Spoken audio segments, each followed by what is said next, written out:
Hello, BookTube. Cheers, Kevin here, and oh my god, I've got some bookshelves. So hello, I have some bookcases. I'm very excited. They're finally up, and I realized I was like, all right, I'm gonna go ahead. I'm gonna shoot this video. I'm gonna do my first book review in front of some bookcases, and I realized I have nothing to put here. I mean, I had a fair bit of hardcover material, physical books back in New York, but a lot of it didn't make it over here because it takes quite a bit to. It's challenging to ship all that stuff. It's very, very heavy. I was not going to be carrying huge cases of books through the airport. So the point is, bear with me while I start to fill this out. I've got stuff staggered to try and make this look somewhat decent, but it's a work in progress. We'll be getting stuff. So the book that we're reviewing today is called Death by Cliché by Bob Defendi. New as old boots. I can't think of any cliches. Now this is a story where Bob D'Amico, who is a game designer, ends up getting trapped in the world of some tabletop RPG players and maybe is also dead. It doesn't really. The plot doesn't. That's not. But then he has to navigate this world filled with NPCs, and because he's there, these NPCs start becoming slightly less N and more PC. It's all very strange. Now this book really jumps in kind of right away. There's no real build-up. There's not downtime. It's just hey, we're gonna have this like weird fantasy thriller thing filled with as many cliches and tropes as we can get away with. And as part of that, the plot, I mean, it is a plot. It's not like some Arthur C. Clarke stuff where you're like, oh my god, space, the end, and you're like, what? But and this book could not have come for me at a better time because I had just gotten done listening to 2 Hillary Clinton books and 2 Donald Trump books.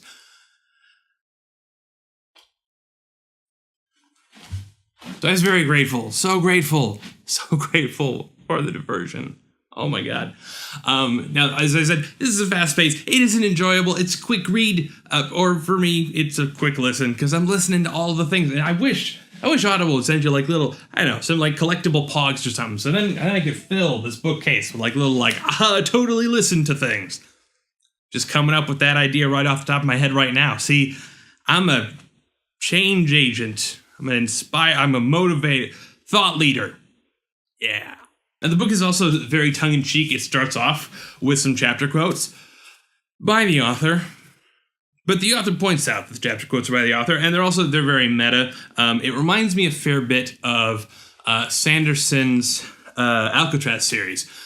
Sort of the diversions where the narrator's like talking directly to the reader and that sort of thing, and just kind of the very casual. But this is not a scholastic book. This is an adult book, although Sanderson's also doesn't. Anyway, basically, if you want a book that you're just going to pick up and like just enjoy like candy, this is a good book. I like it. If you're like, I want to read something that Jane Austen would write now if she were alive, this is not that book. Why would you? Well, that's a stupid assumption. In some ways, this reminds me a little bit of the Magic 2.0 series, in the sense of being kind of fantasy and casual, but also just trying to really be an excuse for comedy. Magic 2.0 is kind of a little more plot focused, especially the later works of that series. But I do like this trend. All right, I really appreciate that people are kind of going in a more broad direction. I know this could just be me. It could just be the stuff that I'd encountered.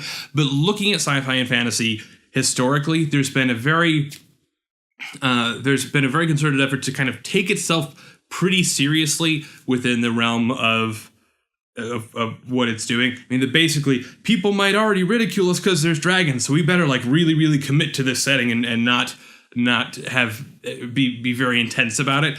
I like the ability for sci-fi and fantasy to start taking itself a little less seriously and be like, we don't have anything to prove. We're just going to go ahead and we're gonna have these fun books. I really like the Magic 2.0 series. I really enjoyed this book as well. It was a 4 stars for me. I debated it giving it 5 stars, but I'm like, it was close. It was really close.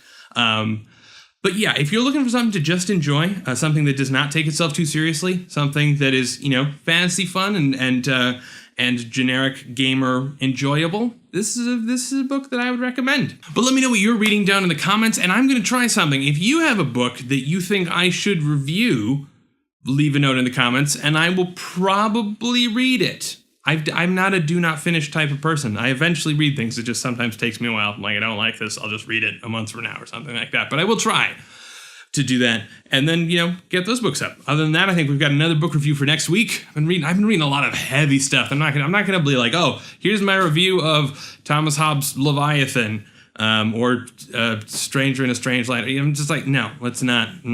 Skip. I want to find stuff that I think you'll enjoy. But again, Death by Cliché, Bob Defendi, go get it on Audible or Amazon. Or there was a sale on Kindle. I don't know if it's still around, but it was on sale. I did tweet out about it. So if you're not following me on Twitter, more self-promotion for me. Yeah. All right. See you next week. Cheers.